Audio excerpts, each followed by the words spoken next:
The Rust Island is one of turmoil, toxicity, and violence.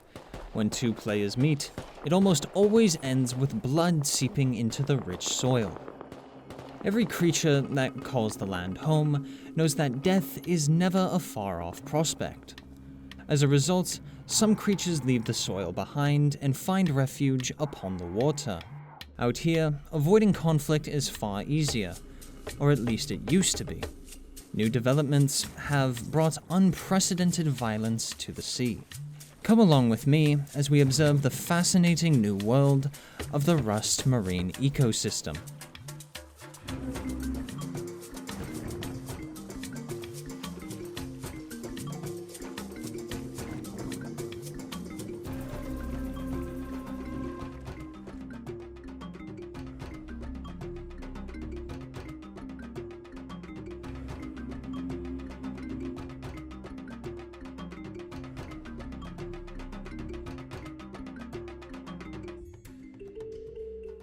Though there are a few examples, it is exceptionally rare to find a purely aquatic Rust player. Most often, marine life will nest on the beaches or just beyond, giving them easy access to the ocean. Some will make their first voyage on a boogie board or kayak, but most begin with a humble motorboat.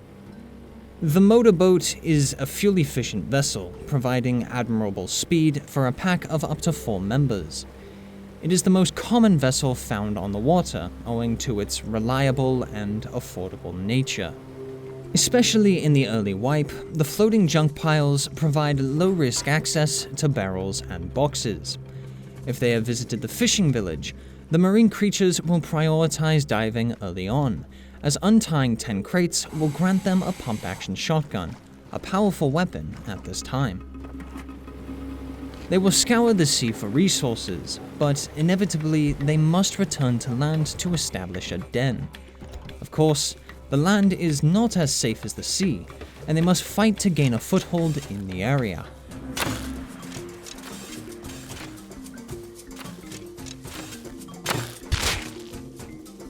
Like most packs, they are highly territorial, and will hunt anything they come across.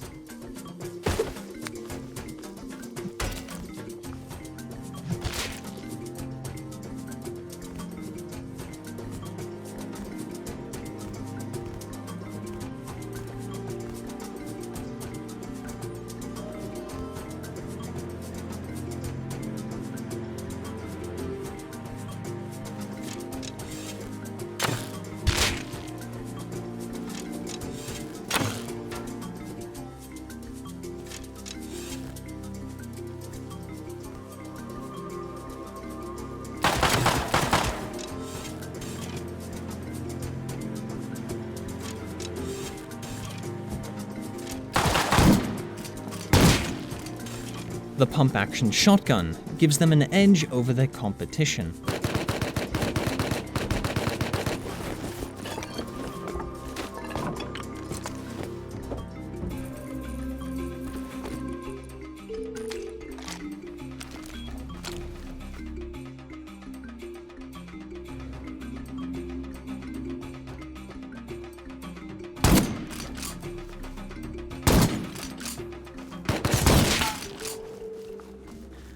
Though they will fight on land, they never venture more than a few grids away from their aquatic home.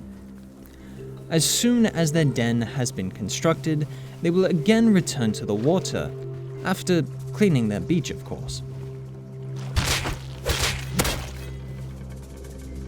With better gear, they continue to loot junk piles, but they now place a heavier emphasis on diving. Before, diving was done solely to gain a pump-action shotgun, but now it is another way to get components, items, and scrap.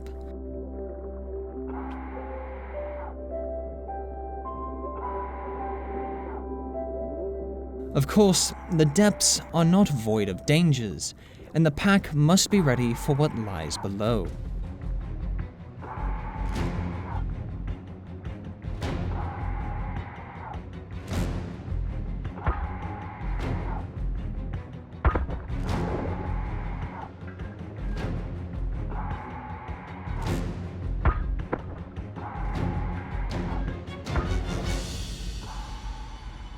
firearms do not function underwater, making the humble spear gun the only option for ranged combat. Once they have filled their inventories, they will visit a shoreline monument to recycle. These visits have a dual purpose, as the pack is also looking for a tugboat. They have had no such luck thus far.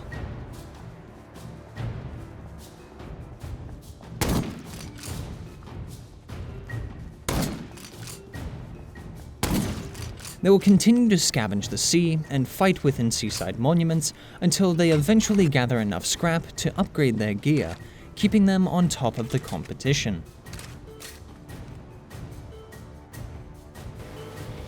On another voyage, a lone pack member makes a vital discovery.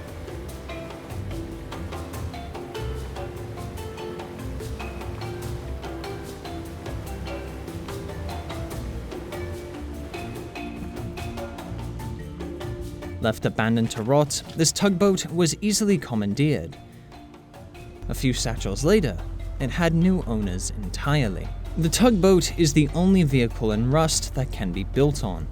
The ability to store weapons, gear, and beds within the lower deck makes it a powerful tool when raiding or countering fights or events. Because of this, it is a heavily sought-after commodity. Ownership of a tugboat is entirely new to this clan. As a result, they are unsure what to do with it. Initially, they use it as a platform to enjoy the more peaceful elements of Rust life. With storage and a workbench to refill diving tanks, the tugboat is an ideal diving platform. Unfortunately, this pack is naive to the new Rust oceans. They assume that their distance from shore makes their aquatic home safe. They could not be more wrong.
Outgunned, off guard, and wholly unprepared, they stood little chance against the pirates attacking their home.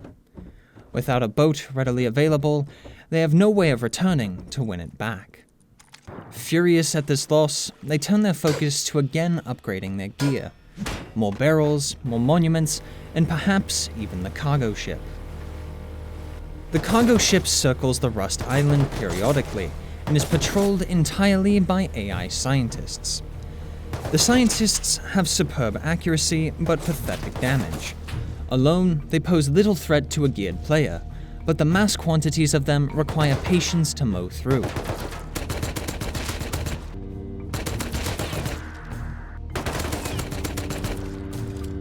The cargo ship has several military, elite, and locked crates, all providing an abundance of loot and weaponry. Another notable element is the rib. The rib, or rugged hull inflatable boat, is located at the stern of the cargo vessel, but can also be purchased from the fishing village. It is larger, faster, and can carry more people than the motorboat. That being said, it is more expensive, less fuel efficient, and difficult to store. This makes it ideal for large clans, but mostly unnecessary for the average pack. As a result, they are a rare sight. This grinding eventually pays off, and the pack finally upgrades to the illustrious AK.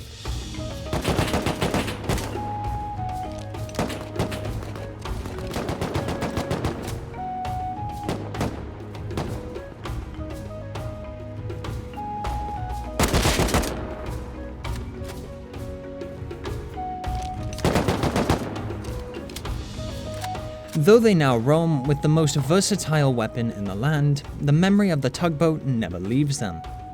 One decides to visit the site of their lost vessel, hoping on the slim chance it was never taken.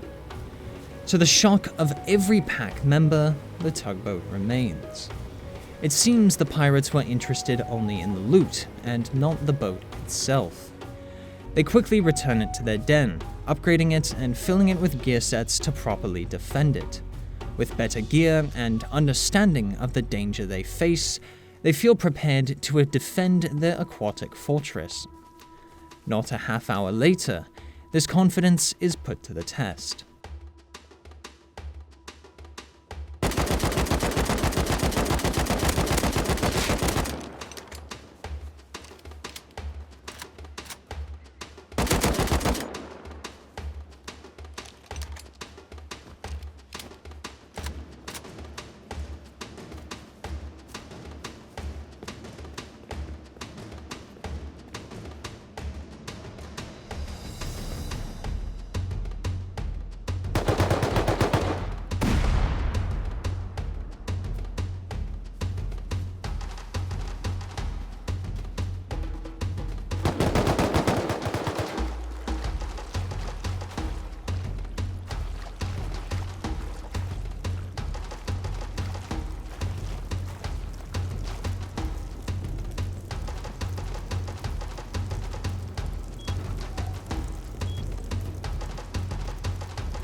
Riding high off of a successful defense, the pack immediately voyages to the oil rig.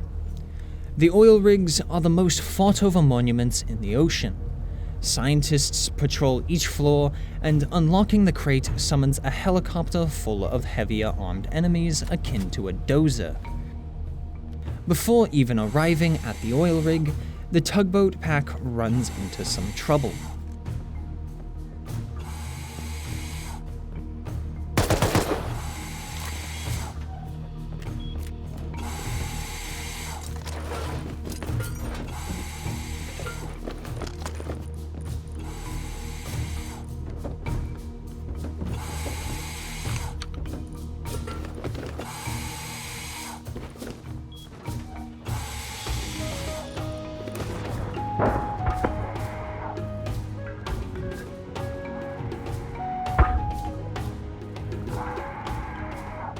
The diving gear has proven a worthwhile investment, and it will become a surprisingly vital tool in the battle that is to come.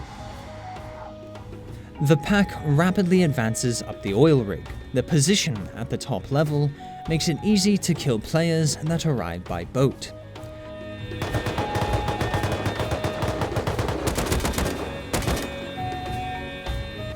The heavies prove to be little challenge, because this is a modded community server and heavy AI is often broken on these servers.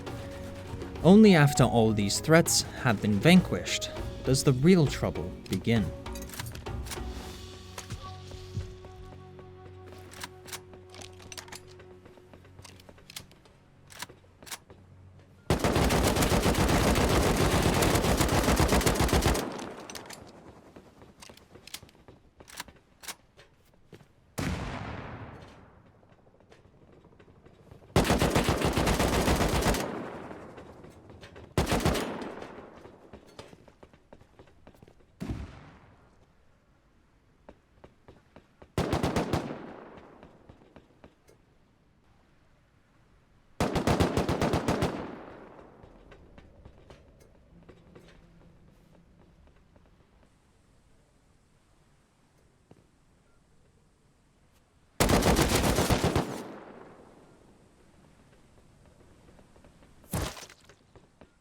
They have lost their foothold, and though they can respawn, they are incapable of scaling the oil rig without dying. Worse yet, their only AK gear sets have been lost.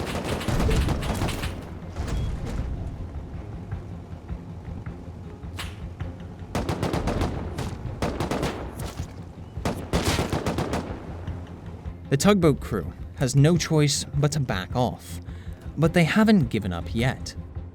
3 enemies were spotted flying over, and 1 was killed before they even hit the deck. This means that only 2 remain on the oil rig. Despite being outnumbered, their high ground and superior firepower makes it too dangerous for the tugboat crew to push on the surface. But marine organisms have one other option available. Swimming along the ocean floor, dive gear provides the cover needed to sneak around the oil rig. The diver simply hopes to scavenge the gear that has fallen into the sea, but gets much more than they bargained for.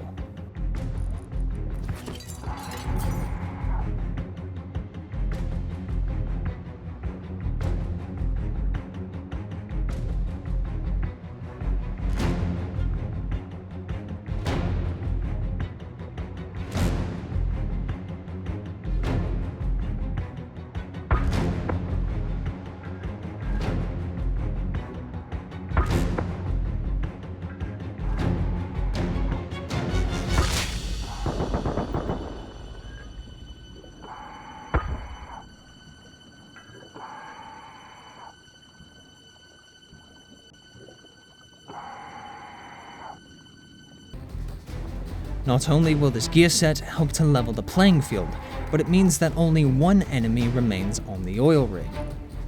Boxed in cover with nowhere to run, the final enemy is cut down. The bounty of loot now belongs to the tugboat crew.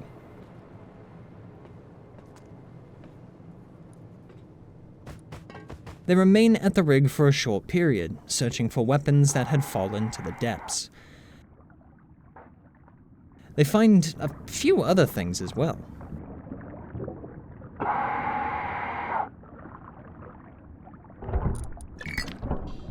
Once all had been taken, they make their way back to their den, the tugboat and dive gear proving to be instrumental in their victory.